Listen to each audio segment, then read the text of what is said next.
Here's a new episode of Get Real with Kacey Kasem. It's the podcast that takes a look behind the scenes of the fantasy football industry. For this episode, my good friend Russ, aka Dynasty Outhouse, interviewed me. Yes, that's right, we're doing my episode. We talked about not getting invited back to my first fantasy football league, deleting Twitter, getting discovered, the coach or the guy from the Teenage Mutant Ninja Turtles, freestyle rapping, and a ton more. Please make sure you're following Russ on Twitter at Dynasty Outhouse, as well as me at TheKCKasem. The podcast can be found at GetReal_pod. Hey y'all, I don't have sponsors because I'm sponsoring myself, okay? That's not the only reason. But I did want y'all to know that I'm now a seller on the Whatnot app. If you don't know what the Whatnot app is, that's hard to say. But if you don't know what the Whatnot app is, it's part live streaming, part auction, and a ton of fun. Go sign up for Whatnot with the link in the description to get a $10 credit. From card breaks to vintage clothes to old school video games, Whatnot has it all. My Whatnot username is BeFreshestFinds, and I'll be going live with the pre-FF Expo NFL show on Wednesday. You'll want to check out what NFL gear I'm selling. I'll also be taking a few items to the expo. Make sure to come find me at the Fantasy Football Expo in Canton, Ohio, August 12th through the 14th. Tickets are available at thefantasyfootballexpo.com. And now, here's my episode hosted by Russ Fisher. Did you get a tattoo? I haven't got a tattoo. No. So here's the deal. I'm really bad about going forth when it comes to doing things. Following through. Yeah. My sister and my dad are coming here next month and they want to get a tattoo. And so I'm like, okay, but my guy doesn't live here anymore. So I'm going to maybe go to my friend's tattoo artist because she went to the same guy I used to go to. And now she has to go to this other guy. Well, it fits your friends. I feel like you could trust them. I can trust her. She's tattooed all over. So she's pretty much the aficionado on it, but also we could start wearing short sleeves to work, which is a crazy thing. You can start showing off your tattoos, and it's crazy how many people are showing up with full sleeves and shit that I didn't know. I'm wow. So I'm okay, I gotta step up my game because these people are showing me up. I'm geez, I thought these 57-year-old women named Karen were and then they take their thing off and you're wow. Yep. Yeah. Crazy. See, it's even funnier because it's been drilled into my head from my father that I can't have tattoos and work in an office. So that's why I got them on my legs. Oh yeah. That makes sense. So even during the summer at work, we have to wear pants, and then all of a sudden we have an outdoor event, and I show up in shorts, and everyone's like, "What the fuck?" Because mine's not subtle. It is a gigantic red thing on my leg, red, black, and colors everywhere that are not what my leg should be. Well, that's awesome though. You're throwing that curveball out there. I mean, I want to be that person, but everybody's just whatever. We expected you to have a tattoo. I'm you don't have more. I'm I got started 2 years ago. Yes. Well, that's the thing. So right before COVID hit and everything, I was stacking up on the tattoos. Let's go. So I was tattoo after tattoo, and then I was okay, and then that it. And then my tattoo artist was I need to go get money somewhere where people, that it's open. So he moved to a different shop, and it's I just don't want, if I'm going to drive that far, I'm just going to go to Dallas. So I might as well just stay here. I need to finish this fuking Gotham leg before my dude decides to move to Florida, because he's been talking about it for 3 years now. That's got to be a priority. And I'm Trish would literally kill me if I got a tattoo that was not finishing this leg. Other than because I want to. I have the next 8 planned out already. Oh. And I'm ready to go. And this guy books up real fucking far in advance. So I'm well, let me just go get the TARDIS. No, you are getting nothing until your Batman leg is fucking done. I'm busy and I want one. Yeah. 13 days. I have appointment in 13 days. Oh wow. Well, that's dope. Now that's making me light a fire. I need to get on the ball. Yes, fucking do it. Same day, 28. I can't do. Okay. Well, I don't know if I can take the day off because I don't have any time to take off. But I'm not allowed to get my legs tattooed. So I mean, my wife says that she'd prefer that I don't get my legs tattooed. And I'm one Okay. of those I people just that listens to whatever their wife says because I don't want to lose my wife. And, I'm going to do get you. everything. I'm going to I do get you. everything you tell me to do so that you don't leave me. No. But I mean, that's only half joking. I mean, you guys can read into that what you want. No, no, but yeah. So All I right, like so you got them sexy legs. I get it. started. Well, I don't know what the problem is. I wear jeans or sweatpants most of the time, right? And if I don't, it's basketball shorts, which she hates anyway. So who fucking cares, right? At So least who you got those fucking? nice calves sticking out of the I mean, I basketball do court. have nice legs. I mean, if Oh, look there's at you one, saying something positive about well, I yourself. mean, yeah, my legs, which are constantly covered, if that It's tells you something. anything. But It's I mean, something. my legs are pretty all right. I mean, I do what I can, which is nothing. They're just what they are. 2 legs. So that's me. Uh, now I just think of tattoos. That's all I want.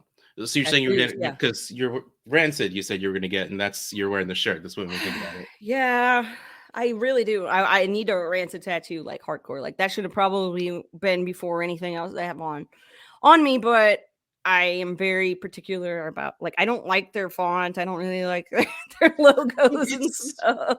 it's basic. I It's mean, too they are like basic for me. It makes the it. I mean, stereotypical punk yeah, aesthetic. for sure.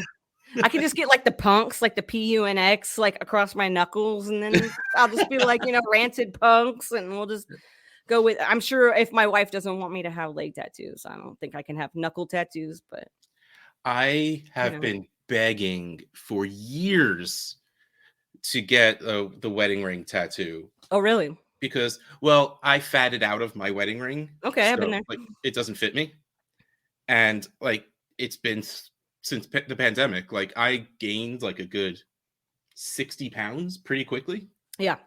and it ain't going anywhere, unfortunately. And it's just Yeah. I want to show my love for you, but I don't want to wear rings anymore. And that's valid. And she just won't let me do it. But you were very persuasive. I hear I'm that, I will get trade Trisha's wise you are. bitch tattooed on my hands if that's what it comes down to. She's like, everyone knows you are. You don't Hmm. need to tattoo that. I'm like, Yeah. no, that's fair. How would she feel about that tattooed across your knuckles anyway? Oh no, she would not like that. No. No. So yeah, I mean you don't want to get on a bad side, right? Then She wants to be I mean, respectable. oh yeah, yeah. I mean you could wear driving gloves or you can wear, I don't know. You can look like that dude. You're I don't know. I'll just be Michael Jackson whenever we go out in Oh yeah, public, just the there you one go. glove on. Oh yeah. A little sequiny and stuff. That's nice. I think that would And I'll cut the tips off so I can have my fingers going too. I mean, boom, there you are, catch right there. She can't say no to that. Yeah, we are creating Once a she look sees and I that, love it. oh yeah. You better look like that when Canton rolls around when we're there for the expo. That's so Strolling fucking in, close. Michael Jackson, glove, nails all just gotta did. I gotta learn how to do the moonwalk actually. Yeah, I don't have the coordination. I don't I think. actually Googled it a couple of years ago and was able to pull it off a little bit. Oh yeah, Yeah. no. I'm more power to you. I used to work for a after school program with a bunch of elementary school kids, and Mhm. they made us learn some Hannah Montana hoedown dance. And I learned half of it because my short-term memory is shit. So I'm over here trying to do the hoedown throwdown. That's what it's called. The hoedown Yeah. You throwdown. hip hop, polka dot it. I don't know. It was a whole thing. We were supposed to, and then the kids were just freestyle rap. You don't have to do that dance. And I was like, okay, cool. So I like that. I was yeah, I didn't sign up to get, taught how to do Hannah Montana dances, but that's one of the skills I can put on my resume, for future jobs. Leave out the point where it was. It's leave out the after I school was a choreographer, and dude. hoedown throwdown. Yeah, I threw down some hoes. So that's Maybe no, not like that. No. Hey, it's a work in progress. We're still working on exactly what. I threw down some hoes. Threw down some hoes. I will never see the word hoedown the same ever again. No, and it's picture me doing a hip hop country dance, if that makes any sense whatsoever. This was I'm very all the happy I don't rage. actually know what this dance is because Yeah. whatever's going on in my brain is so much funnier. Yeah. Well, and probably, I mean, yeah, I'm sure you're thinking exactly what it is. So, I mean, it doesn't get it won't fall too far from what you're thinking. Oh, But it you was want to hear something fun. fucking obnoxious? Please tell me.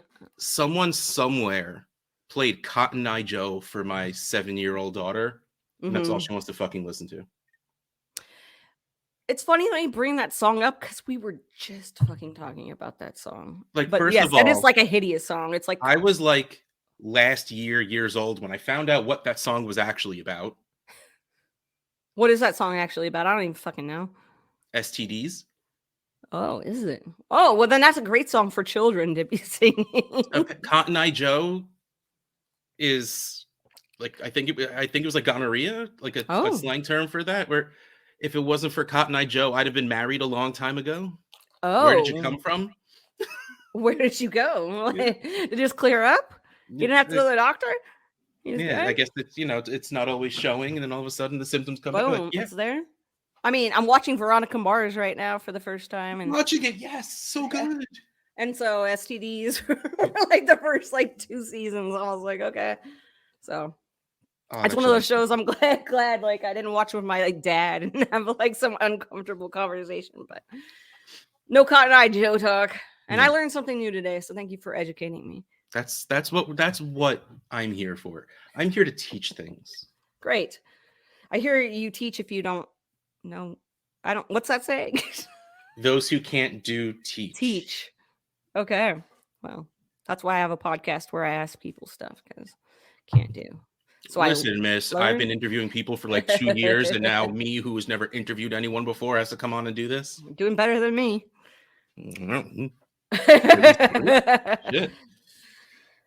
I mean, we're just, we're just All right, having it, look, we're cutting it up, we're just getting our professional. straighten my non-existent tie. Okay, thank you. I've got a nice pantsuit on, a Hillary Clinton like power suit, I thought I felt that the second Yeah, you came on screen. I'm like, ooh. yeah. I've been called the first lady, so Well, that's just because your wife is bitching. yeah, that's that. Yeah, she's not gonna listen to this. You don't have to fucking say anything nice. Big reflex. Impress Yeah, the wife, maybe I she'll like mean, me. Say nice things yeah. Good instead of luck. just find me weird. I'm sure with all the things I weirdly comment on your stuff. You're not the only one. She's like, it's everyone. What is wrong with the people you know? I'm just kidding. No, I'm just kidding. I'm just kidding. I'm just kidding. It's just you. Let's get it right. You're the only one people know my name. Man. Big chug. There we go. All right, Mr. Interviewer. All right, so it's been fun. It's been a good talk. I'll see you later.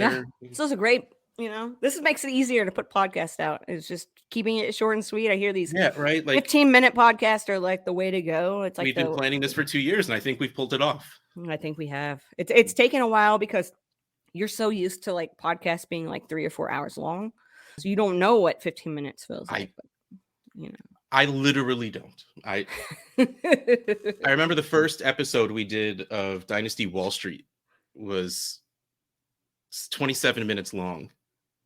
And I'm like, this was wrong, right? Like, we need to do that. We need to talk more. And they're just like, no, that was it. How? What? Like, Trade Addicts is accidentally an hour and 40 minutes you're like, I don't understand how people can just be like done in 10 minutes. I mean, yeah, I can't get out anything eloquently in 10 minutes. It takes me an hour to at least get to my point. So it usually takes me about a good 30 seconds to remember the word eloquently. Well, for every eloquently, there's a English is my language. What is football. this That's word? The word I was trying to think of. Football. Yeah, that's it. Football. The guy that throws the ball. I don't know what his name is, but we're going there.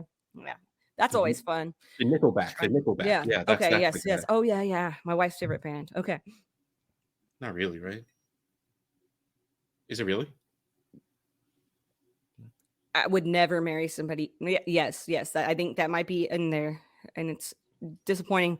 But lucky for me, it doesn't show up on my Spotify, end of the year thing. Because Taylor Swift's always there because of her. But luckily, I don't have to deal with that.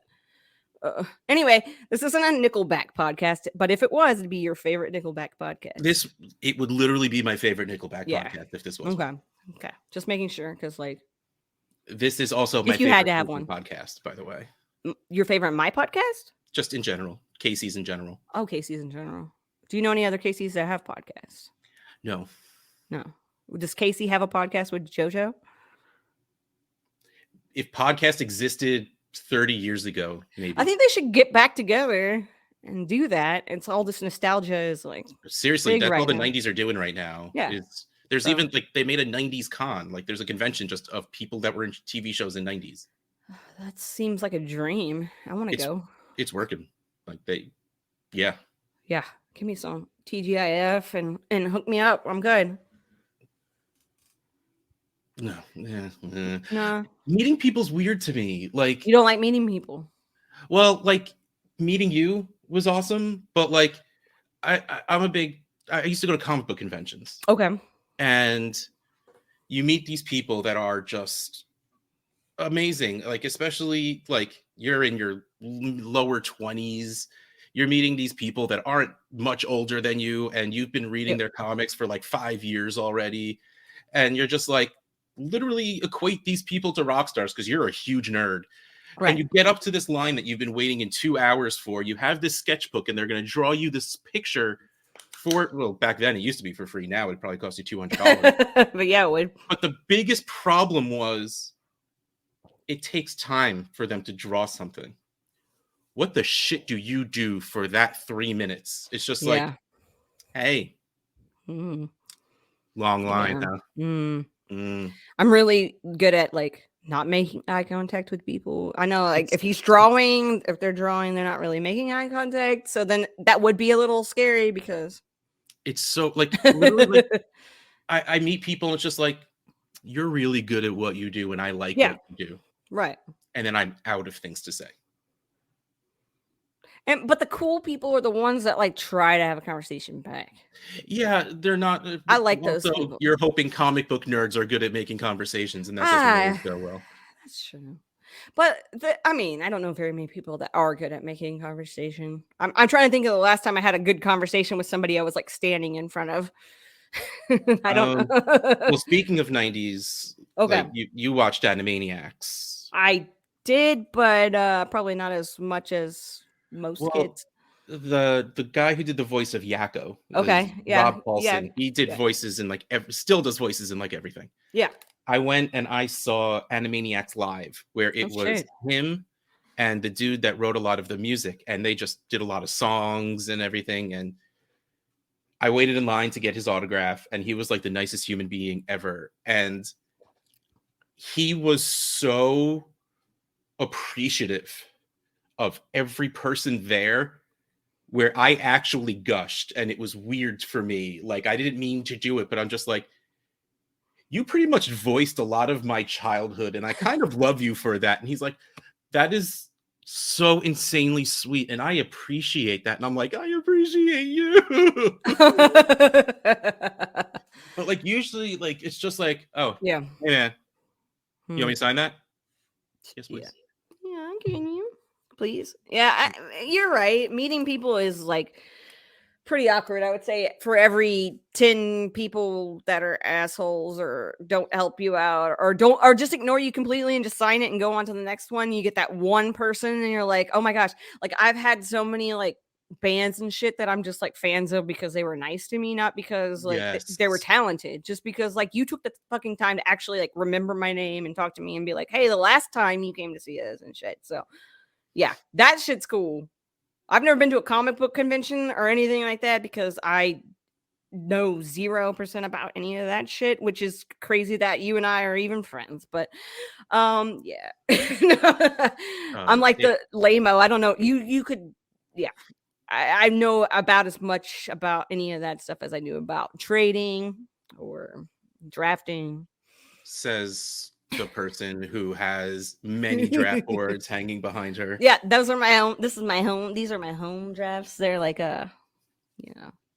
my homies, the homies that I know in real life. That's always fun to do a live draft or two. So. You still doing home leagues? Yeah, so we have this like work in progress, which has been a work in progress for like 10 years or something. But like it's all women. It's our home league. So like the second year I ever started playing fantasy football was the year that I decided like I didn't like the league I was in for the very first time I ever was in a league. I was like, I want to do this differently and I want it to be better and more involved. So like clearly not you got rid of the men. So I was like, yeah, let's first and foremost, let's get rid of these douchebags. No, I I'm get just it. kidding. I get it. No, actually what happened was I won the first year, which is everybody's story, right? I won my very first league. Okay. I won my first league and those guys didn't invite me back. So I was like, okay. I was like, whatever, dude. Douche-tacular. I don't think it was because I think I was just like a filler until they could find somebody else to play. And then they were like, oh, well. And I was like, well, it's cool. I have my own league now. So I was like, we're not going to play all the way until the very last game. I was like in the very first league I was in, it was a redraft league on ESPN. And it was the last 2 weeks of the season were the championship. Yeah, the so finals you took 2 weeks, the finals were the 2 weeks, and it was and all my guys were sitting like it was like a kicker was the reason why I won by like 3 points or some shit because of a kicker, because his like half of his players weren't playing either. So I was like, I'm not doing that in my league. Like we're not playing no, that's not how it's gonna go. So work in progress still, because like it's like the same core, like 4 people, and then like everybody else kind of just like rotates in and out when they can do it. Because I used to be a big stickler for like you have to be here in person, and if you can't, then you can't be in my league. Now I'm like, whatever. I'm 38 now. Like all my friends have moved and have kids, and I'm like, whatever. Do you still at least got your wife and your sister in there? Yeah. So my sister's been in it since like I started it, so that's pretty cool to like. She's gotten really into fantasy football more than like I ever thought she would, and it's cool to see because like I really like being able to talk players with her.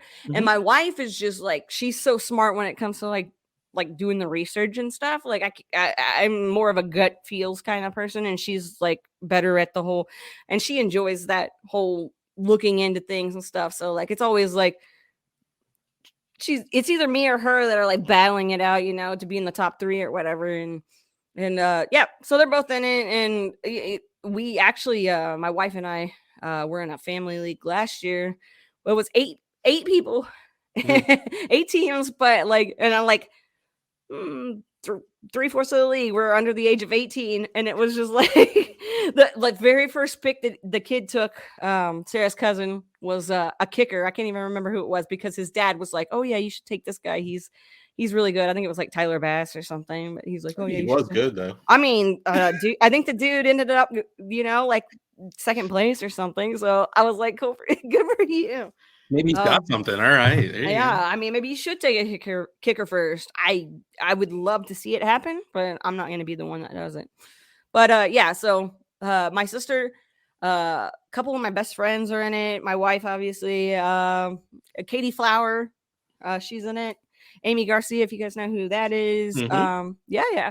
So a couple of people that are in the industry, quote unquote, like we're all in the same area. So it's cool to be able to get those peeps in too. And especially like Katie Flower is not really redraft mindset. So it's interesting to see her and her draft strategy. And then we're all talking draft Devi people. I mean, in like, redraft. That's what I need to know. All these people that like I've never fucking heard of. And she's like, it's really cool because like the reason I started that league in the first place was to like get more women interested in playing fantasy football and people that I know, so that I could have people, my friends to talk to. I want people in my life that I can talk to. And that was crazy when I found Twitter where you can talk to people about.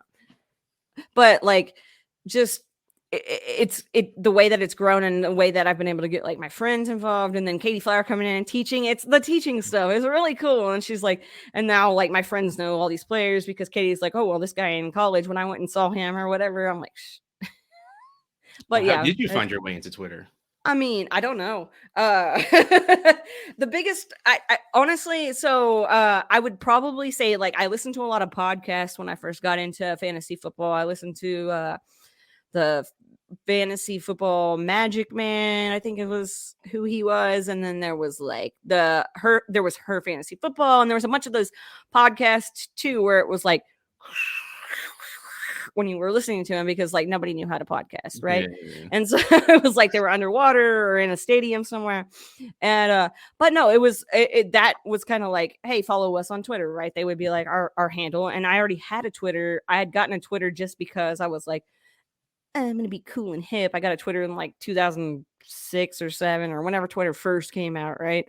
Well, I'm gonna be hip. And I didn't use it for fantasy because I didn't start fantasy football until like 2011. So like I had it for a while and kind of just was using it to follow people and get their advice on players and stuff and talk to people in the industry and just be like, wow, this is super rad that I can like tweet at, Brad Evans or whatever, and that person can actually just respond back to me. That's like, whoa, my brain like kind of just was freaking out on that.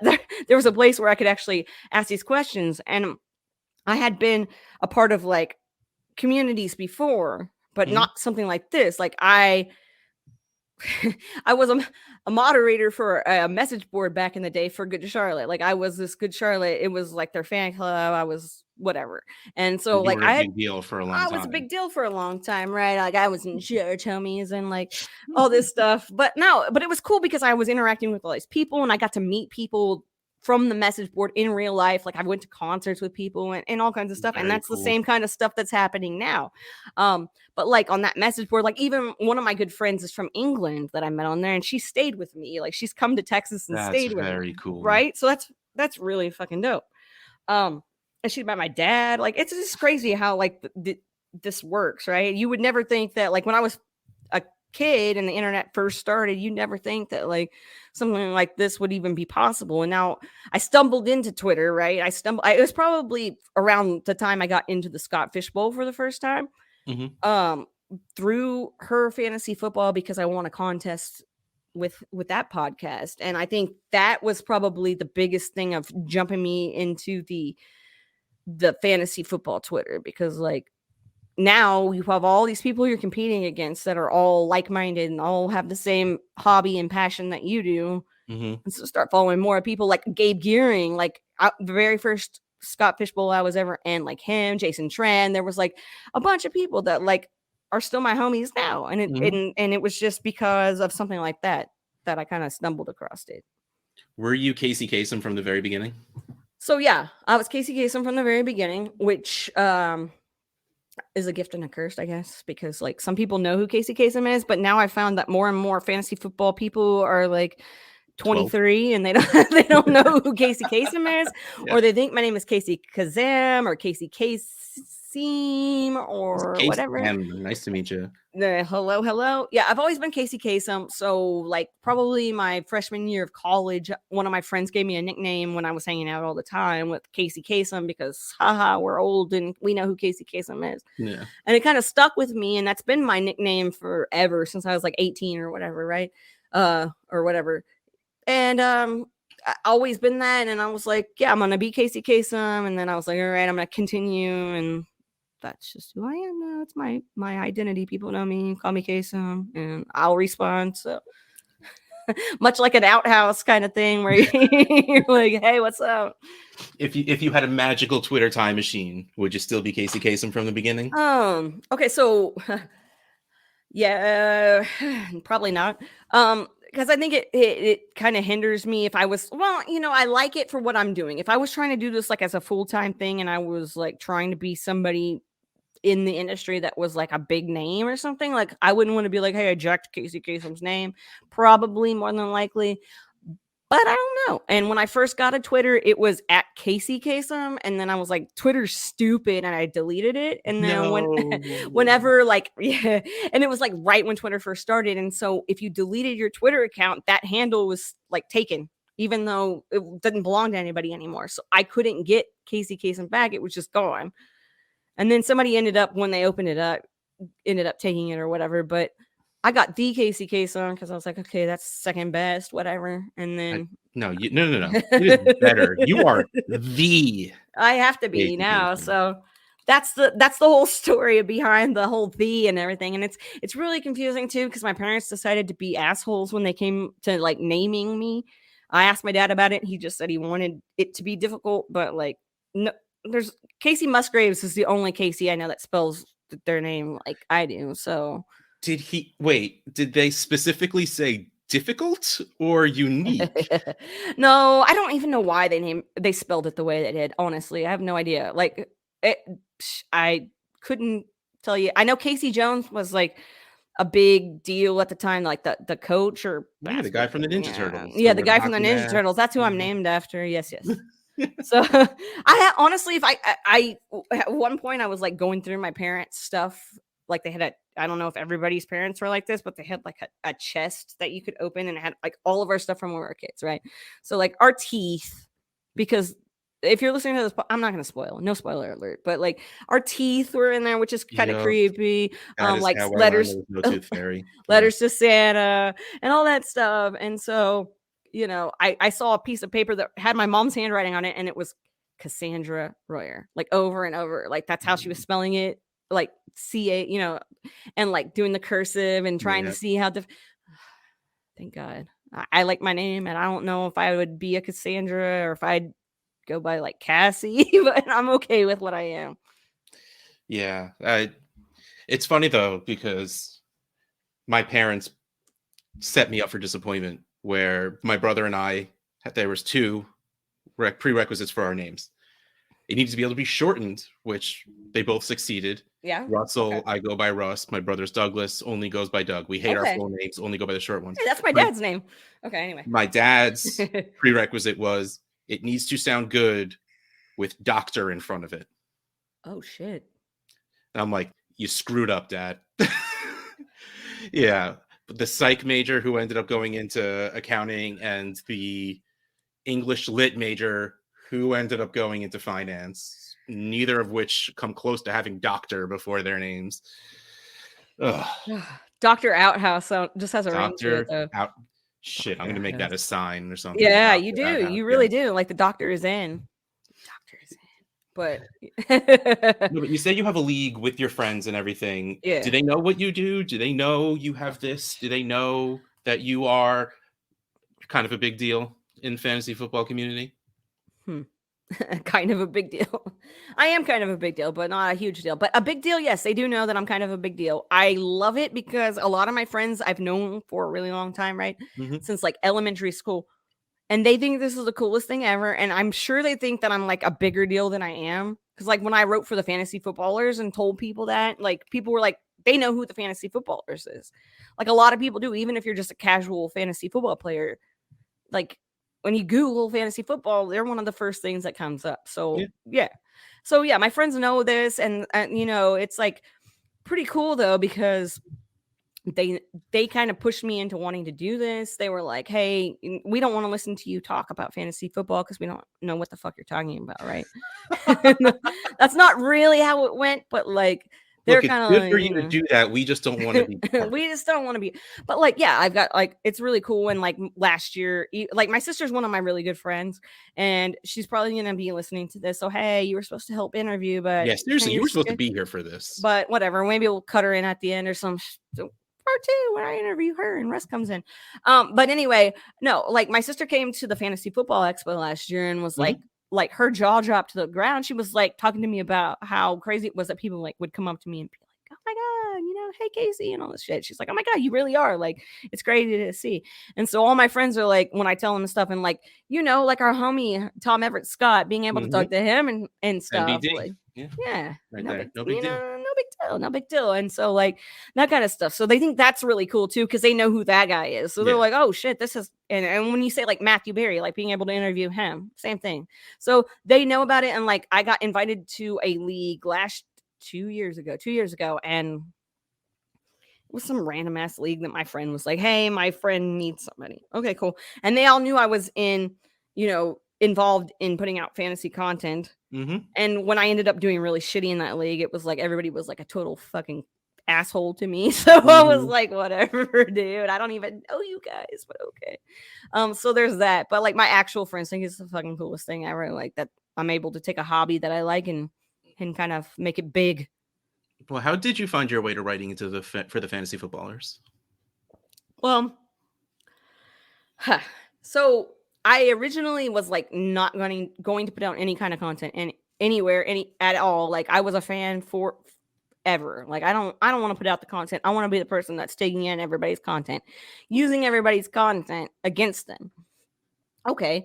Well, Tim Turner, I don't know if you guys are listening, you know who Tim Turner is. Like you should go look up who Tim Turner is. Tim and the Turner. Wonderful. I honestly don't even know how I came across Tim Turner in the first place. I don't know how he became a guy. I don't know what the thing is, but one day he was like, we had been homies for a while, and he was like, hey, I'm going to test out this podcasting software, blah, blah, blah. And he had me and Liz Loza. He was like, you guys come on, blah, blah, blah, blah. Well, it didn't end up working out, and I never ended up getting to podcast with him, and I'm a little hurt about that, but whatever. But he's like, why don't you put out fantasy content? Like, why don't you put out fantasy content, right? I'm like, I don't know, because I'm lazy. I don't know. I like taking in information. I'm not really good at expressing information. I'm not really like the brightest crayon in the box when it comes to like getting my point across, right? So who wants to like, at that time, it was more written content than it was anything. I mean, podcast, obviously you guys were all podcasting and everything, but like, I felt like written content was like in the front. Like that was how you got your foot in the door. Yeah. And so I'm like, I was good at writing in high school and college and stuff. Horrible at math and all that stuff, but writing I was good at. I can actually write if I have the time. I can sit there and get it out. It just takes me a little longer, right? Yeah. So I put it out on Twitter like, hey, Tim's like, why don't you write? And I was like, I don't know. And then Ryan Hallam with Fighting Chance Fantasy hopped in and was like, hey, if you want to write, we are always looking for writers, blah, blah, blah, blah, blah. And I'm like, sweet. So I talked to my wife because that's what I always do. And smart move. She's like, yeah, you really enjoy doing it. And right now you're just doing it for fun. So why not get it out there more, like your ideas and stuff out there for a bigger audience? And I was like, cool. Plus I didn't want to go through the hassle of like having to set up my own blog or anything like that. Yeah. And I didn't know how to fucking podcast or YouTube or any of those cool things that kids were doing with the Instagrams and the TikToks. So you're old when you put the S on the end of it. Yes. The TikToks. I mean, I learned it from my dad and his Kroger's. So I started doing that, and it was really you could do whatever you want basically over there. Like, I mean, whatever you want to an extent, but you could write about whatever you wanted, right? And you didn't have a set deadline or anything, which is the best thing for me because deadlines are like my worst enemy. But one day I was like, I really want to like branch out. And there was a point in time where I was like, oh, I'm going to be this like fantasy football awesome person that gets a full-time job in this industry, which I love the fact that people can do that, but I know my skill set is limited. I'm better at talking to people and that kind of stuff, but I'm not really good at like the whole, my brain works this way, this X, Y, and Z, this, that, and the other. I'm not Peter Howard. I don't have like a million stats at my fingertip that nobody.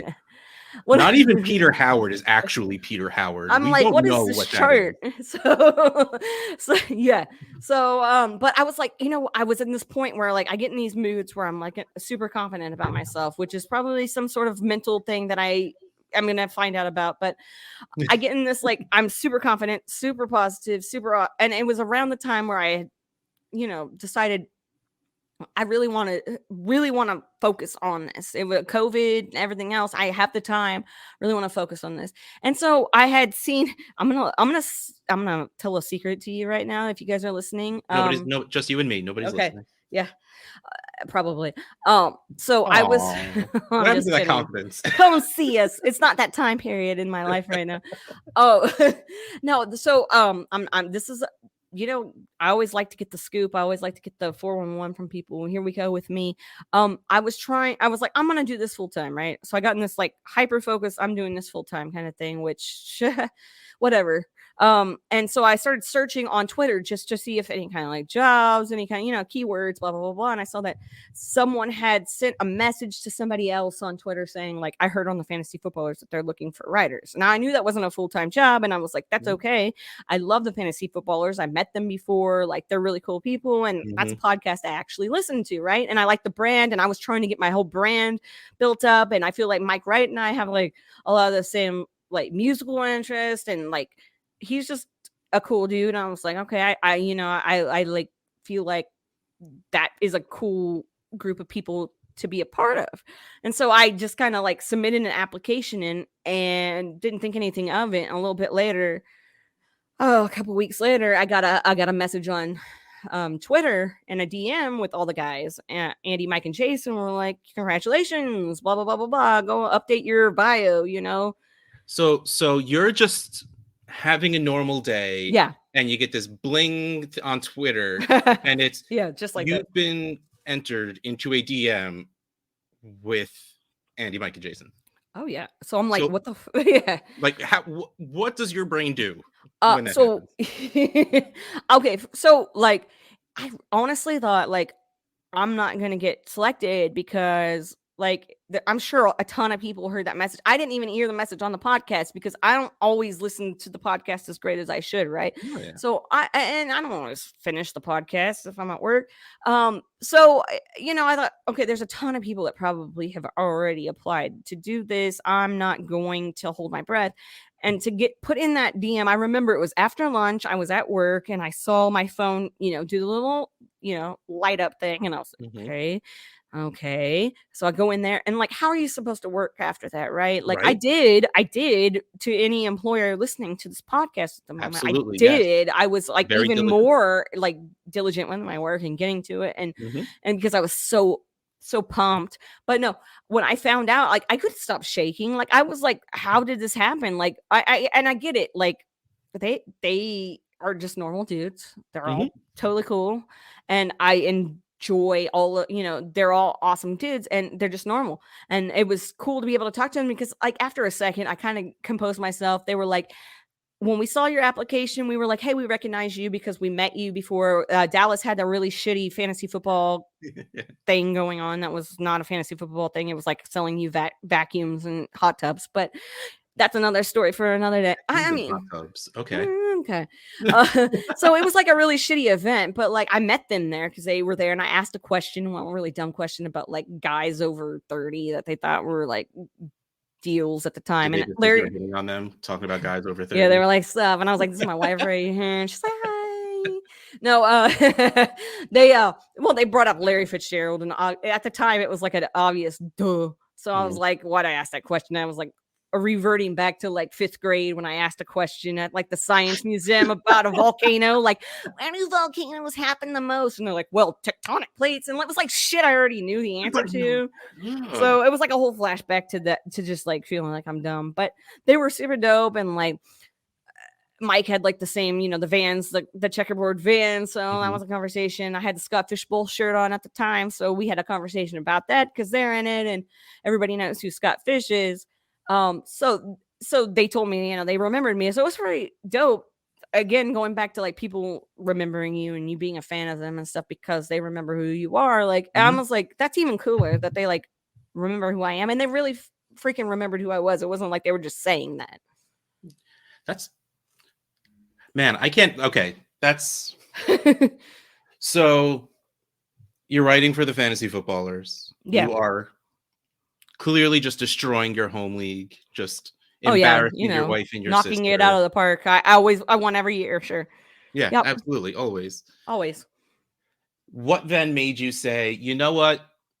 I've got this redraft thing done. Let me jump into Dynasty. Well, again, my memory is really shaky. It probably has to do with you, probably. I'm guessing. No, I'm just what happened was I'm not done with redraft. I'm coming back around to being a big fan of redraft, which we'll get into, I'm sure. But with Dynasty, at the moment, I was like, okay, I want to play Dynasty so bad, but I am not sure I can do it. Like, I'm not sure. My confidence was at that time was like, bleh. And I was like, I really want to play in a dynasty league, but I'm friends with so many people on Twitter that are in the industry. I don't want to be in an industry league. I don't want to be that person who's like the guppy who's going to get, picked on. And that happened in Trade Addict 7, sad to say. But like my draft was horrible because I made some choices that were poor. But we'll get into that too. No, at the original thing, I was talking to John Bosch. So you guys know John Bosch. I talked to him on here as well. Yeah, John Bosch, blah, blah, blah, blah. But no, John Bosch was very instrumental in the whole, like, we need to figure out something where we can do a league where it's like all brand new people who are, fans of fantasy football, but they haven't made that leap into Dynasty. And so along with Dynasty Trade Calculator, John Bosch, we all kind of got this league going where it was first timers, people that had never participated in Dynasty before. I'm not in that league anymore. It was a one-time thing for me because I learned that's not really the kind of league I want to be in, is with people I don't know. I want to be in leagues with people that I know. I've learned that, and that I don't want to settle for being in leagues with people I don't know, which is, I know people like to be in leagues with people they don't know, and that's how you make friends. But now I want to be in leagues with people that I know who they are. I know how to trade with them, or I know at least how to communicate with them.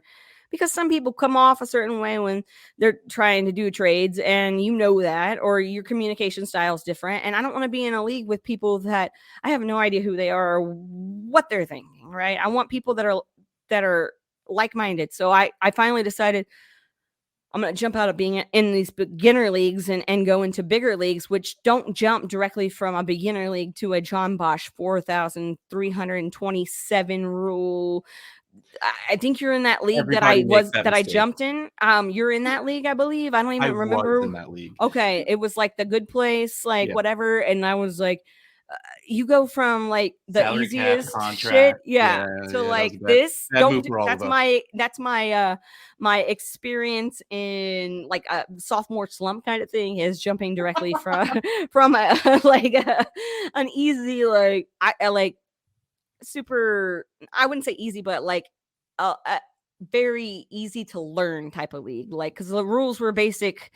That's what you need when you start, especially if you're like me, where you get super frustrated and you're super, like, your anxiety gets like an overdrive. Like, I felt like a John Bosch league, no offense to John Bosch, but it felt like homework for me, where I was like putting it off and like freaking out about it at the last minute, and like, I don't understand this, and asking my wife for help, like, can you tell me what do these rules mean, like, whatever. And she was the one who had encouraged me in the first place to do it, because she like, oh, it'll work your brain, but I hate working my brain. So that was just like, but the actual Dynasty origins, the very beginning, like, it was super awesome to just have that as a starting off point, because I did learn a lot. And then I left, and it was an orphan team. The next I guess year, whoever took over for me ended up winning. So I'm glad I could be there to, yeah, exactly. You're welcome. I haven't seen any of the money from that, but whoever owns my league now, or my team, you guys can PayPal me whenever you feel like it. Yeah. Cool. Her DMs and PayPal are open. You can just get right in there. I mean, I honestly, I just love money. So if anybody wants to send it my way, like, the more the merrier. Patreon.com/Kacey. So my Patreon is down at the moment because I'm lazy. I thought that if I got diagnosed with ADHD, that maybe they would tell me like how to like figure out how to like organize my shit better. Does that make sense? I was like, I want to wait until after people tell me. That would be great, but I'm sorry, that's not how it works. Okay. Well, no, it's actually not up at the moment because I want to put out a lot of like fun content on Patreon, right? I have all these ideas, but I can never, ever pull the trigger when it comes to ideas, because I don't know how. Like, I can make you a list of a gazillion great ideas. Like, I even had like Dale DeMott with Eat Sleep Fantasy just came into my DMs the other day. Hey, Dale. And he was like, hey, for draft night out, there's an idea that you had a couple years back, which was you wanted to do something similar to like Cutthroat Kitchen on, the Food Network, where you get like, they throw wrinkles and stuff. And you wanted to do that as like a live draft where people could, bid on things. And then like, you have to draft a kicker now in the first round or whatever. And he's like, I'm going to steal that idea. And I was like, and this was just a few days ago. I'm like, I don't remember saying that. I mean, I know I did probably because I have That's a a million great ideas. idea. I totally said Um, that. but Yeah. yeah, so he's like, I think we want to do that for draft night out this year in Canton. And I was like, oh, cool. And he's like, if you wanted to be like the auctioneer or you wanted to be a part of it, you can. And I was like, oh, I'd rather be a part of it than be an auctioneer just because like I can't handle having that many things like in front of me, even though all I have to do is read. Like, I think it'd be more fun to participate in the actual. So anyway, I'm not exactly sure what your question was because I got off on a tangent about Dale. Oh yeah, I'm gone now also, so it's fine. Okay. So yeah. That's fine. This is what happens. Um All right. So yeah. let's rewind and pretend that we Okay. haven't even been talking about this yet. Uh, Has it always just been fantasy football for you? so yeah, for the most part. I will say yeah for the most part because there was a time where I was a big baseball fan. Yeah. The Texas Rangers at one point in time were good. They went to the World Series a few times. Sure. Yeah, back in the 2011s, 12s ish, 10s, whatever. So yeah, they went to the World Series a few times. I was a big fan of sports in general when I was a kid. Like we went to Rangers games, Mavericks games. We never went to any Cowboys games, but I'm sure it's because it's always expensive to go to a football game, Oh, yeah. especially Especially a Cowboys. Cowboys game. So we went to a lot of Mavericks games. So we went to some Rangers games as well, a little further out, but Six Flags is right there. So, easy when you're trying to entertain kids in the summer, right? Let's Oh, go, yeah. Six Flags and a Rangers game. So I used to do that. And so there was a point in time when one of my ex's friends was a fan of like fantasy baseball, but like a certain type of league that was like not as hardcore as like a normal fantasy baseball league. Like the rules were like lax. So I was like, cool, super cool. And then I got involved in a league that was like a little bit more intense. It was just a random league on Yahoo. And I did the research and did all that stuff and did okay, but I was like, this is just so much work. And it really is for fantasy baseball. And I talk to people on here all the time that play fantasy baseball and like are like big fans of fantasy baseball. And I'm like, I get it if I was a fan of baseball, but I'm really like now I couldn't tell you. Like Elvis Andrus has been on the Rangers for however long, but that was my favorite player forever, right? Shortstop stop back in the day. Handsome, he's gonna be my husband. There was a whole thing. But like that's the last time my whole wardrobe used to be like Texas Rangers stuff. I'm like red and blue, like hardcore, which are like stupid colors together. I hate all the teams around here's colors except for the Stars. The Stars are okay. Of course, the team that's actually from Minnesota. You right? I got can't be Texas. The old school Mavericks uniforms were nice too, but that's other stuff too. Anyway, so fantasy baseball was one thing that I like probably 2 or 3 years, and then I was just like, great in theory, but not for me. So yeah. Football. Was football a thing for family, or did you find your way into football by yourself?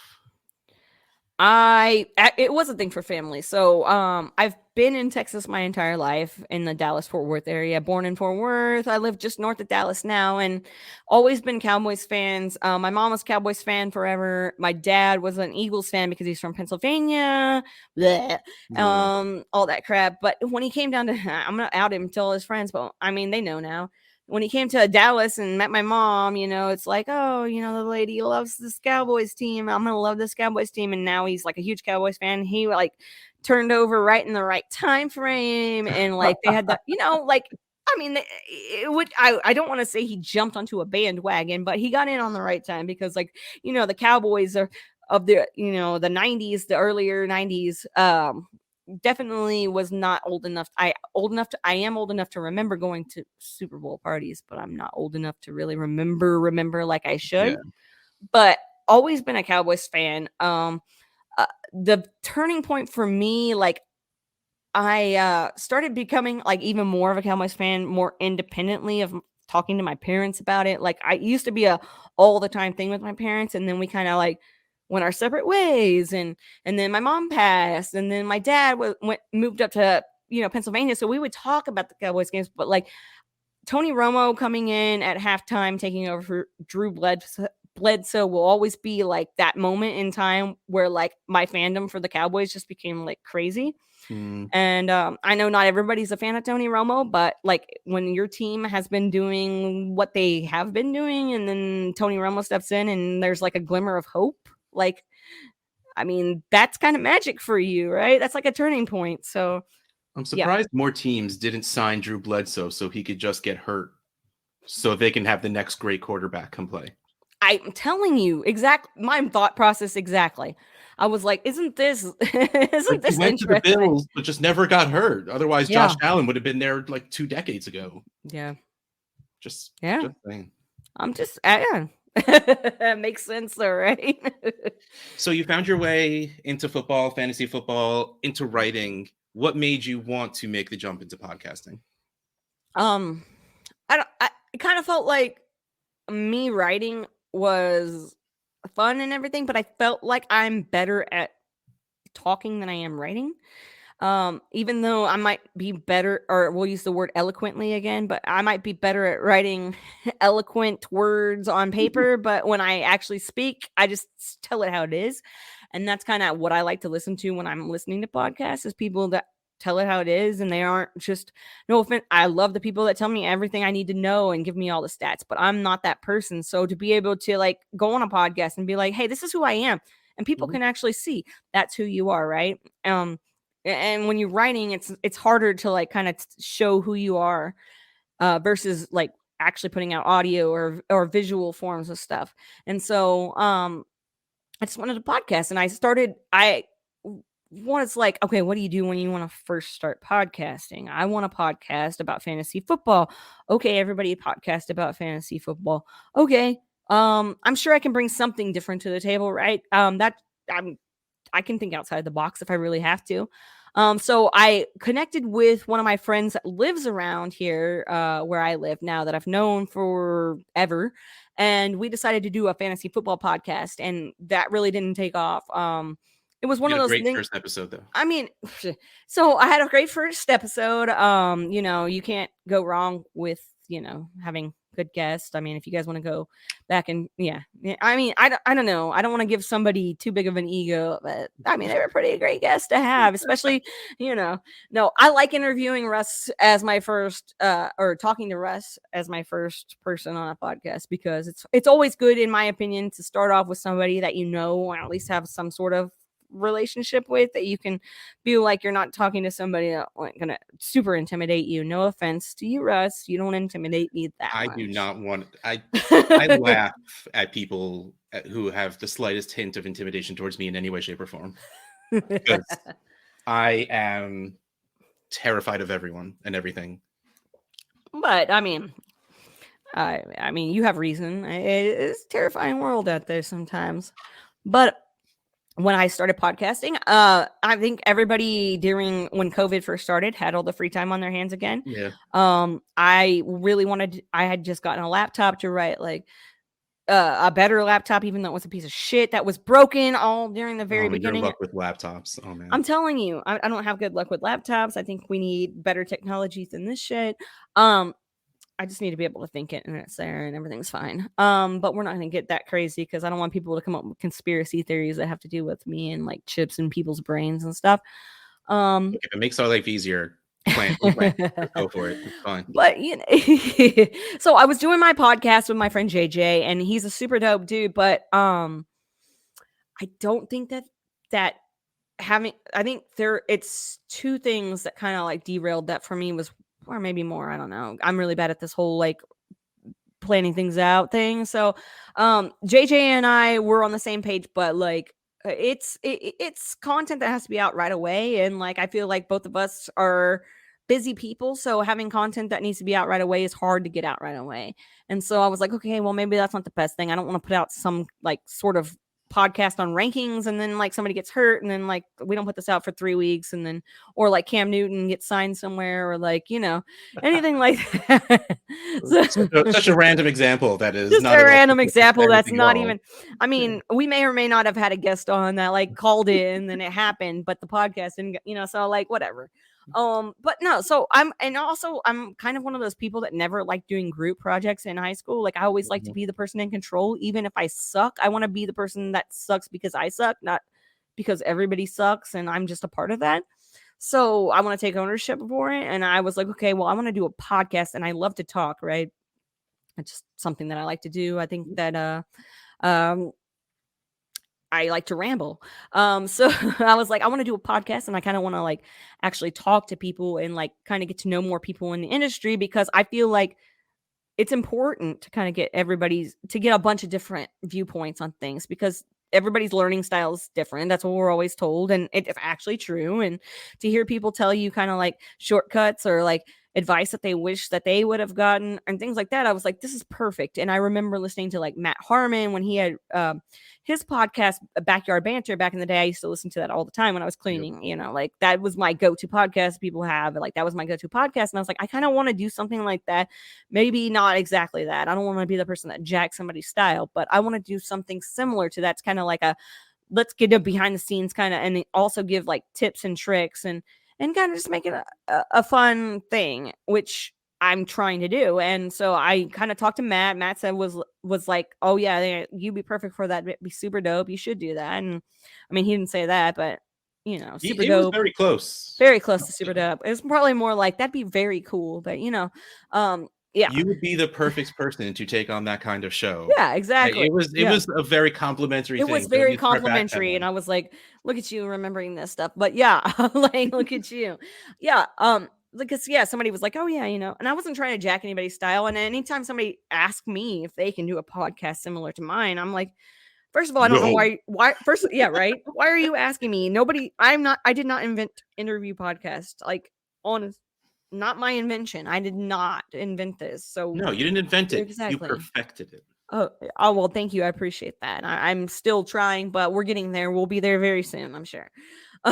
Maybe after this episode. Yeah.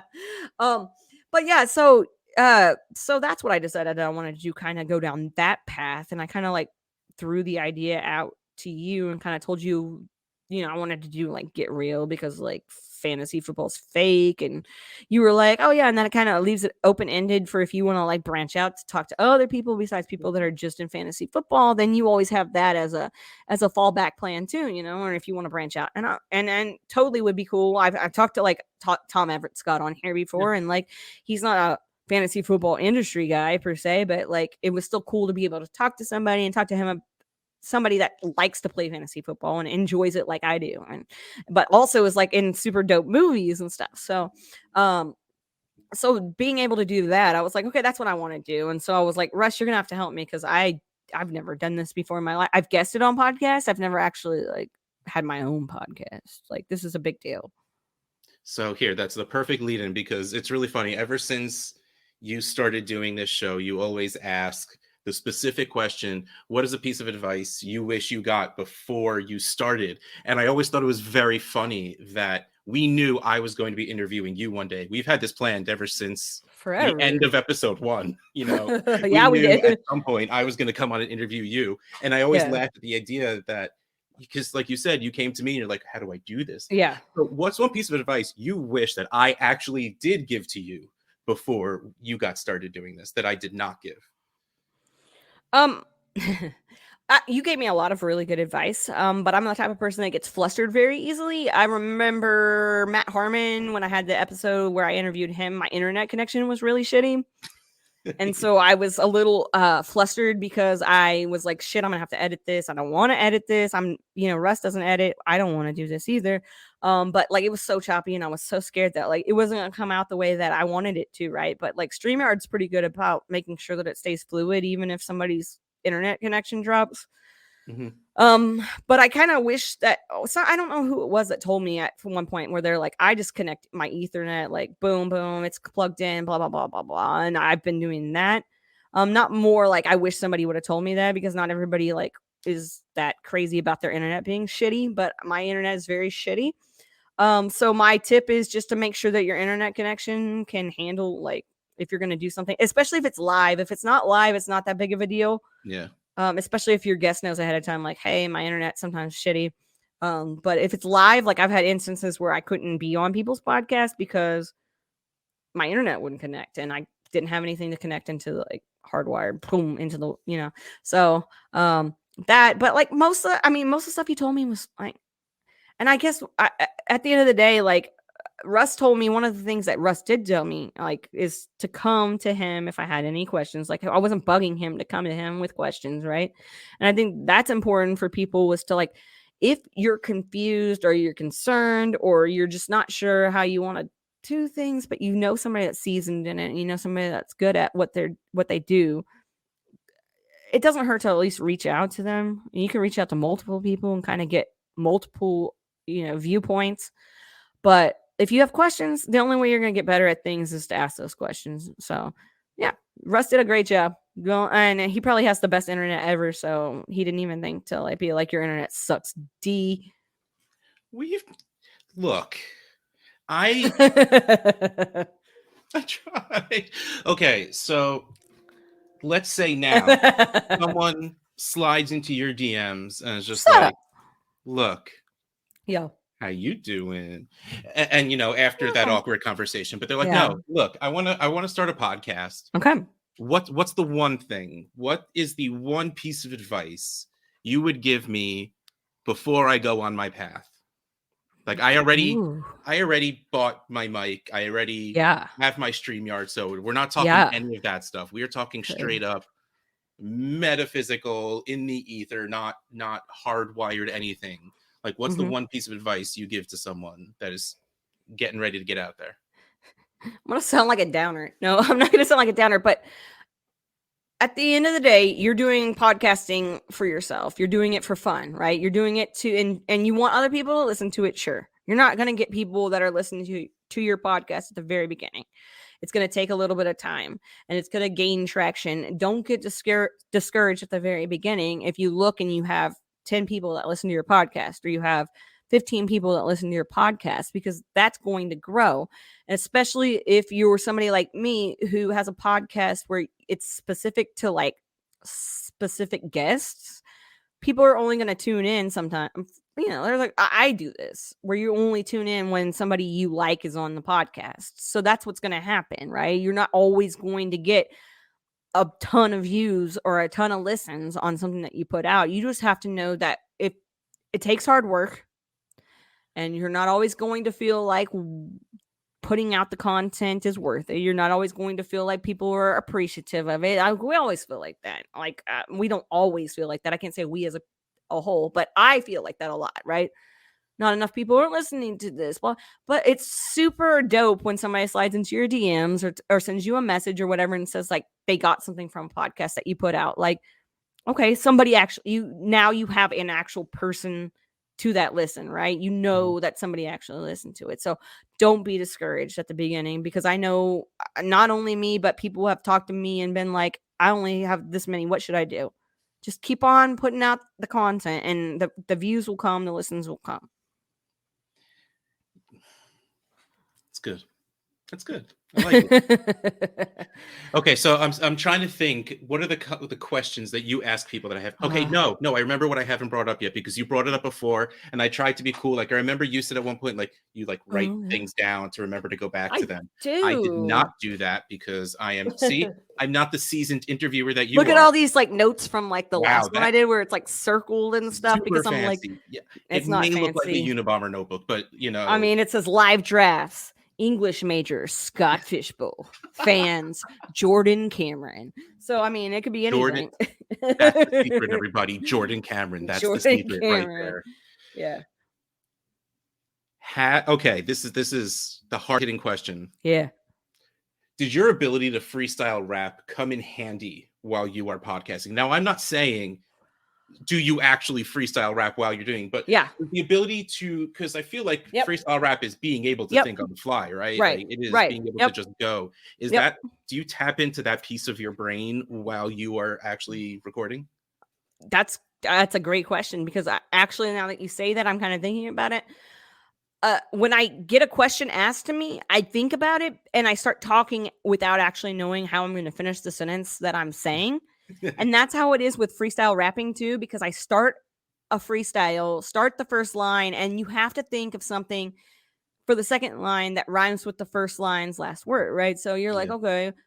So I start talking, and then while I'm thinking of the last word that I want to put in there, I get the filler words and get that all in. So that's how I go with it. I start talking, and you guys can probably all tell if you listen to me ask questions and stuff, I grasp for straws at the beginning. I finally get hold of something and I can get there. So yeah, it's all a lot like freestyle rapping, where you're thinking ahead, but at the same time, you're like, have no clue what you're thinking of. That also might be a little bit of the ADHD talk. I mean, just to put it out there from experience. Okay. I'll let you know. I haven't been diagnosed yet, but I'm just saying that's how I am. And I think that, my freestyle rapping, that is like very, very, very, very, very similar. Yes. Okay. And this also brings me back to another question. How did you fall into the ridiculously eclectic music tastes you have? Like, we started like talking right away about tattoos. You have, I see Biggie on your arm. I know you have a Blink 182 one, right? You're talking about getting Rancid. Yeah. Like, where did it start? What's the first music you remember liking? So, and I'm not talking like New Kids on the Block, because I did like New Kids on the Block. You were an 8-year-old girl. Yes, I had a pillowcase and everything. So yes, I probably was a little younger than that. I think my mom was probably like forcing the New Kids on the Block on me. But I did have a pillowcase. But I mean, I won't lie. I think I did too. I mean, it was good stuff. I mean, it was something new. It was like different, right? But they did have. Okay, anyway. No, I do actually remember watching some like New Kids on the Block documentary over at our friend's house in like middle school and being like, oh yeah, I used to love them. But no, so like my parents were big into music growing up. They were more like, they went to see a lot of like live music and stuff. So I remember going with them a lot to like lawn seats. In Dallas, there was a Coca-Cola Starplex is what it was called. And it's still there, but they have lawn seats and everything. And I just remember going to all those shows and smelling something in the air that was a little different. You're like, what does this smell? A lot of people are burning incense. What is this? Yeah. Right. And, mom and dad have these like, foot-long margaritas and you're like, what's going on? But so like they would go see like the Eagles and like, CCR and a bunch of like bands that they liked when they were growing up. And it kind of transitioned to me just kind of like branching into like, I like anything and everything. Like I will listen to, like when I was growing up, I listened to shit from like Hanson. I mean, because I'm sorry, like older Hanson, like as they got older, not like the old school bop shit, but like as I got older, they're actually like not that bad. But like that, like the Mighty Boss Stones, like which is totally different, right? And like Rancid, like you brought up, Good Charlotte, which is like pop punk, to the Blink 182. Biggie is like very near and dear to me, and people are always like, oh, what's your favorite Biggie song? Are you a huge Biggie fan? I love Biggie, but I love Biggie more because of the impact he had on like a bunch of other rappers that I like, so like just the fact, the same for Blink 182, that's a big thing with me, is like that's like a foundation band, right? That's like how people find other bands, is through Blink 182 or whatever. So a lot of that. I was a big NSYNC fan in high school. I'm not gonna lie, I thought Lance was like dreamy, and that worked out for both of us in the most awesome ways ever, where we both are into each other so much. Well, you both went on a journey together. Right. Yeah, for sure. Didn't bring you together, but I mean, at the end of the day, it's all the same, right? So that, and then like I was like, there was a point in time where I went to like Yellow Wolf shows, and like then Cobra Starship was my band for a really long time. And I've just found them based on like somebody through another band, like this band who liked that band. You see bands wearing other t-shirts of other bands, or saying this was an influence on me. And like Cobra Starship was really cool to me, because that's another band that was like one of those bands that I met, and they were like automatically super dope. For like 3 or 4 years, I used to go on stage with them when they came to Dallas and just rap with them up on stage, freestyle rapping. They had a song on Snakes on the Plane soundtrack. So Ladies and gentlemen, Snakes be Slytherin. Yeah. See, and so in their eyes, they're also reptilian. Yes. See, what's up. So like, it was like the dopest shit ever, right? Like I felt that's more of a rock star vibe for me than any fantasy football thing. No offense to fantasy. I feel like I'm on top of the world with the fantasy football thing, and people knowing who I am, and me being able to talk to these people that I never in a million years that I could talk to. But like bands like Cobra Starship letting me to do that and like rap to like 1,000 people in the audience, like that's freaking crazy. Who gets to do that? Or at Warped Tour, you win I won tickets to 311 because I won a rap battle at Warped Tour that was judged by Cobra Starship. Coolest thing ever. And then Gabe signed my poster that 311 sucked, but it was the 311 Snoop Dogg concert. I won tickets to because I freestyle rapped about how hairy some dude was, right? And then there's a whole story about how I don't know, we're not gonna get into this. We're not gonna, but it was just, so that was super fucking dope. So like being able to do that, I always love like alternative pop and like things that are like not in one category, things that branch out. Like POS is my favorite rapper, and it's like alternative and punk and hip hop. And like Open Mike Eagle, the same thing. And I just Homeboy Salmon, I could just list and list and list. MF Doom was huge. You're actually are going to have to send me this list and list and list after, so I can branch. Yeah, like today I was listening to a bunch of like you know how they have like the freshman list that comes out, like Double XL puts out a freshman list every year. That's like, I don't know if you know, but it's like hip hop artists I think are like on the rise. They're gonna be like dope ass hip hop artists. That's cool. Yeah. And that's a good way to get involved in like looking at and listening to other music. So I like checked out a few of the artists today. I like to watch their interviews first before I listen to their music, because first and foremost, I want to make sure that the person has a dope personality. Like I don't want to like their music, but then they're an asshole because I went down the Kanye West route and now I'm stuck because I love Kanye West music and he's an asshole. So I want to make sure they're dope people first and foremost. So did that, kind of vetted them, then listened to some music. But I'm like, how many rappers nowadays? I'm gonna sound like I'm the old man yelling at the cloud, but how many rappers nowadays don't rap on beat bothers me. It's like like something with my brain just can't handle like them not rapping on the beat. And I know people are like, that's more technical, it's harder to do, and it is harder to do, I'm sure, because it is impossible to goose. You're not supposed to do it. So I'm listening to this and I'm like, the beat is so dope, but the raps probably would be dope too if they were on beat, but they're not on beat. And so I'm like wanting to go back and listen to De La Soul, or I'm wanting to go back and listen to, you know, A Tribe Called Quest, and then I'm like, okay. And it's funny that I like those kind of like musical groups because my parents were never into hip hop, and my dad, like, I'll be like listening to Kendrick Lamar or like, you know, JID or whatever, and my dad's like, what the fuck are you listening to? That's like, what is that? And I'm like, dude, you're such the old man, again with the old man yelling at the cloud, but like, hello. So, you know, I kind of have to whatever, like, but my mom was alive, like she was a Tupac fan, which was crazy to me. Like, I'm like, you know, like, you know, well, I think she thought he was very attractive, and that was like her, like, works. He was a nice looking man. I mean, Jada could have done a lot worse than she did. But you know, I've been a fan of all kinds of music. I like growing up, I remember like music is like, even my therapist says like music's like a drug for you, right? Music's so like important to you, and it really is. Like, it brings me back to certain moments. It makes me feel good. Growing up, we used to camp all the time, and like I remember my mom listening to like Sheryl Crow and Jewel and stuff growing up, and like now I listen to that shit because I'm like, oh, this reminds me of a time that like was an important time in my life. So I've always been a big fan of music, and even if it's like shitty music, I try to like look at it from like bro country, for example. I don't like bro country. I'm not I mean, I like some red dirt country. I like the alternative country, like old 97s and stuff, but like the bro country, I'm like, you know what though, they're doing something right, or they wouldn't be where they are, like certain dudes. So I'm like, you do you, and if you're having fun doing it, like I can't knock somebody for like doing something that they like, even if it's not my cup of tea. Like, whatever, you do you. So yeah, I could go on and on about music. That's just my freaking life.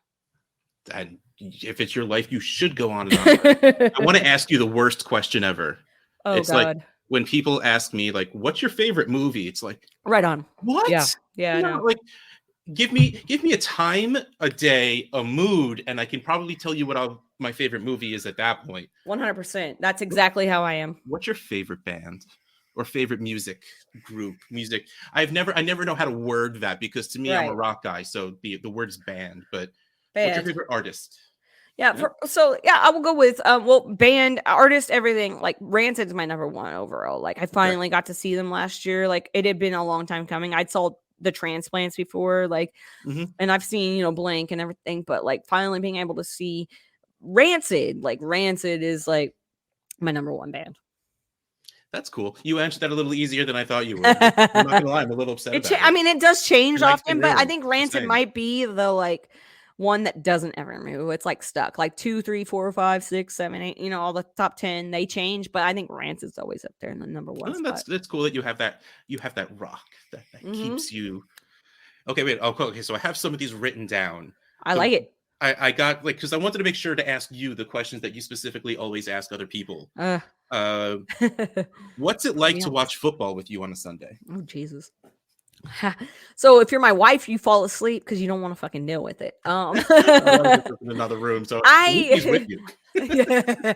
So I'm a huge Cowboys fan, Dallas Cowboys fan till I die. Huge Cowboys fan. Like I've cried too much over the Cowboys. I've ups, downs, and everything in between. But you know, watching the Cowboys with me especially is very loud, usually I'm cussing at the TV, drinking a lot of alcoholic beverages. Go-to alcoholic beverage. Crackberry by Bishop Cider is my probably favorite thing. Okay. I'm drinking one right now, actually. So sponsorship deal is in the works. But no, I like any kind of ciders for the most part, as long as they're not sweet. I like to do that. If we're out and we're having fun, we'll take shots and stuff. But usually I'm at home now because it's cheaper. So watching football with me, if I have friends around me, like it's a lot more fun for me. But usually I'm watching it by myself, which is fine. Yeah. I'm usually texting my dad, and he's usually ahead of me in the, when he's watching it. So he'll be like, fucking Prescott, fucking Zeke. And I'll be like, oh my God, man. Dude, we're still back at we're still at the 40-yard line, and they still have 2 timeouts. He's like, shit. And so it end up being an interception or something.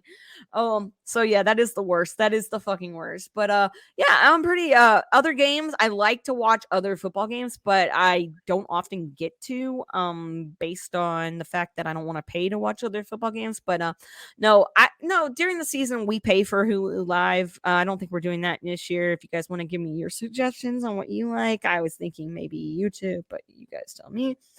I was waiting for you to give you my YouTube TV login. Thank you.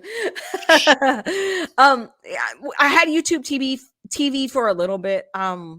So at the beginning of the year, I was in Philadelphia when like the playoffs were going on. Mm-hmm. And like I didn't have any live TV, and we were at an Airbnb and they didn't have any live TV. So I kind of like had to use like the 7-day trial for YouTube TV so we could watch playoff games in Philadelphia, which is something of itself. But I'm Philadelphia Cowboys fan, whatever you want to do. But yeah, so watching football with me on a Sunday is that's basically what it's like. It's like me watching the Cowboys and freaking out, and then me wishing I could watch all the other games, but being forced to watch, like, not being forced, but rewatching Shameless or like Breaking Bad or something, because my wife's like, we're not watching any more football. Yeah.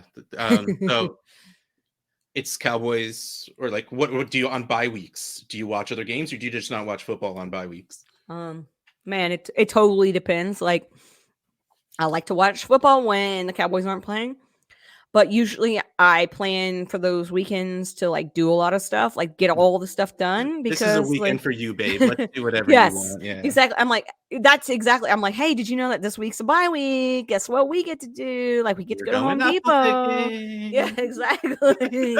So like, that's like, ooh, special time. But if I can watch other games, I like to watch other games, whatever. Mm-hmm. I really enjoy, again, like I talked about Tony Romo, I really enjoy listening to him on his broadcast. So I mean, he's super good, and sometimes he sounds drunk, but that's it helps being drunk. I mean, hello, my wife's like, you cannot do that before you go on your podcast. And I'm like, what do you think I do? Do you think I come up here completely sober every time?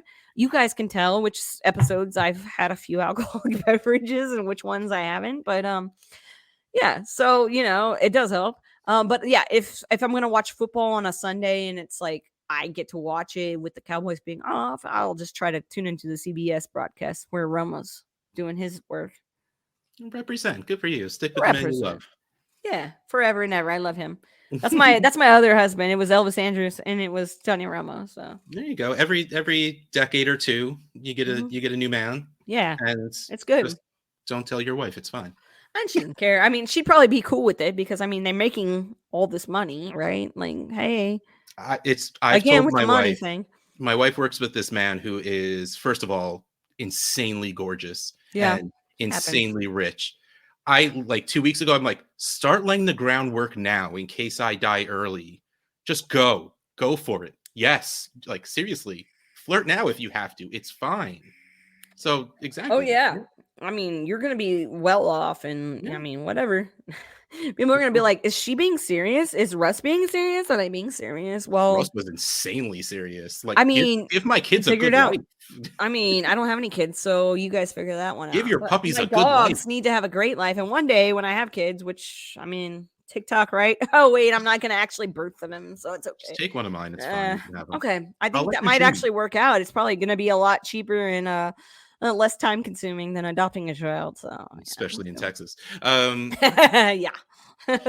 What Amen. is your favorite league wrinkle to play with? Because I know you happen to pretty much only play in leagues run by the best commissioner in the business. Mm-hmm. Yeah, But that's probably it. I yeah, like all those leagues.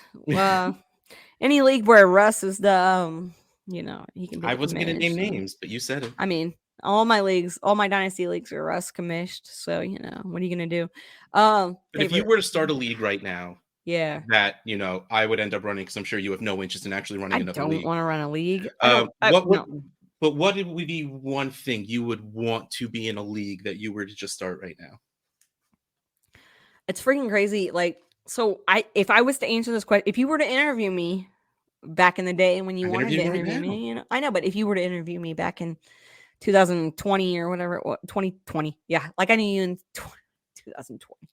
I did. I knew you in 2020, but I'm just saying, Yeah. like, I was playing in like crazy leagues in 2020, sure, but I didn't like any of the stuff except for in 2020. I liked the whole tight end premium thing, right? So if you Mhm. were to ask me then, sure, I would have been like, tight end premium is the coolest fucking wrinkle, and I hate it now. Hate it. Don't know why. I guess it's because I estimated my ability to pick these tight ends that were like bottom of the barrel guys that were actually really good. Dalton Schultz's.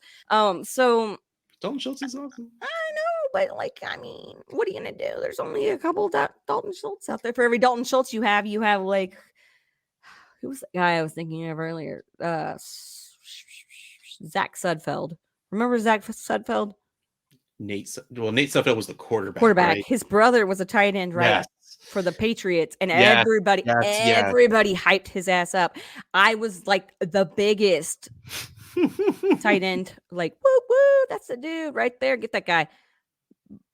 That was the worst decision you can make in fantasy football. And I want to know if anybody actually still has him on their roster, which is not a possibility at all. But Probably if you not do, now. no, I don't think you can. But if you do, let me know. Earlier this offseason, I finally dropped Andrew Luck off of one of my rosters. Oh shit. I mean, Yeah. I'd have a hard time. I was having a hard time dropping Big Ben off my roster, even though he's a piece of shit. I was still like, I don't know if I can do it. Yeah, but at least like he just retired. Like I waited like Oh, 4 I know, but years. Andrew Luck, you're like, he can come back after like 6 years and be Yeah, he could awesome, do right? it. He's still younger than a bunch of these guys, and better, more talented. It's fine. That's fine. But, but now, what would Wrinkles. be your go-to? Now, Like, I want to I do mean, this, or I like this. What I would be your thing? like what I like. I mean, honestly, I don't know if I could be in any leagues where you can't start more than one quarterback. Like, I know that's like we're pushing more to the 2 QB super flex. Like, Mhm. that's where everything is. So I don't know if that's a wrinkle per se, but I don't Which think that format you like? it's a What format matters? I like. And like, I don't know. I just feel like if I was in a league where it was one quarterback, like it would take my brain a long time to like revert back, which isn't a problem at all for some people. Like that's the way they like to do it, and that's totally fine. Wrinkles, like I don't know, Scott Fish in general just puts a lot of like really dope wrinkles into like all Yeah. of the leagues. Every year it's different, and I've been in it forever. Like you have to read the rules in that league just because like the first year I was in that league, like I sucked so bad because I didn't read the rules and didn't know what to do. So like those leagues where like everything's pretty normal, but you need to read the rules because there's one or two little things in there that if you don't read the rules, you're gonna screw yourself over. I like that kind of stuff. Not too complex, just complex enough. Just complex enough. Yes. Okay, well, I'm out of questions. So, is there anything you wished I asked you on this interview? Is there anything you wanted to get out into the world that I did not give you the opening to just spout this piece of either knowledge or information? Um, Not really. Just want to say that I'm sorry that the very first person I ever decided I needed to take in a fantasy football league was Victor Cruz. Yep, that's it. Well, I get that I interviewed you. I get all of that, but this is your freaking show. So Yeah. why don't you get us out of here? Okay. Well, yeah, I will get us out of here. My name is Kacey Kasem. You're listening to my podcast right now, which is called Get Real with Kacey Kasem, a podcast where I interview people in the fantasy football space. Right now, Russ is interviewing me, obviously, but usually I interview the other person. So there's that. You can find that on any platform. If you're listening to this right now, it is a part of the DAP network. All about that choo choo. DAP network too. So go check out the DAP network, subscribe there, and do all that because there's some great podcasts over there as well. And if you like Russ, you'll like the content over there. I am not writing or doing any of that stuff at the moment just because I want to enjoy my life at the moment. So this podcast is where you can find me. You can also find me on Twitter at DKCKasem. And then the podcast that I host, which is called Get Real with Kacey Kasem, again, is at GetReal_pod. That's it. Yeah. Oh yeah, and then there's the whole make sure that you tune in again for the next episode. It won't be as good as this one because Russ won't be interviewing the person and I won't be the person that the host is interviewing. So what you're saying is every episode we just switch back and forth interviewing each other. Shit. You guys let me know if you another podcast. I think we did. Oh my gosh. You know how they have like spinoffs like Joni Loves Chachi? Oh my gosh. Let's do it. We got it. All right, kids. Well, I like my family here. And if you guys like me, I appreciate you give this a thumbs up, high five, and all that other jazz you give to podcasts to tell them that you want to keep hearing what people have to say. Anyway, come back again next week for another episode of Get Real with Kacey Kasem. And make sure you stay rad.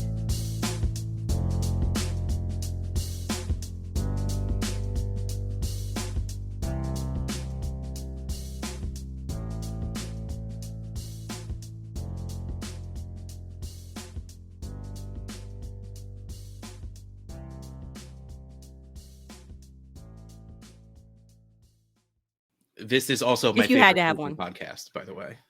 Your favorite my podcast? Just in general. Kacey's in general. Oh, Kacey's in general. Do you know any other Kacey's that have podcasts? No. Does Kacey have a podcast with JoJo?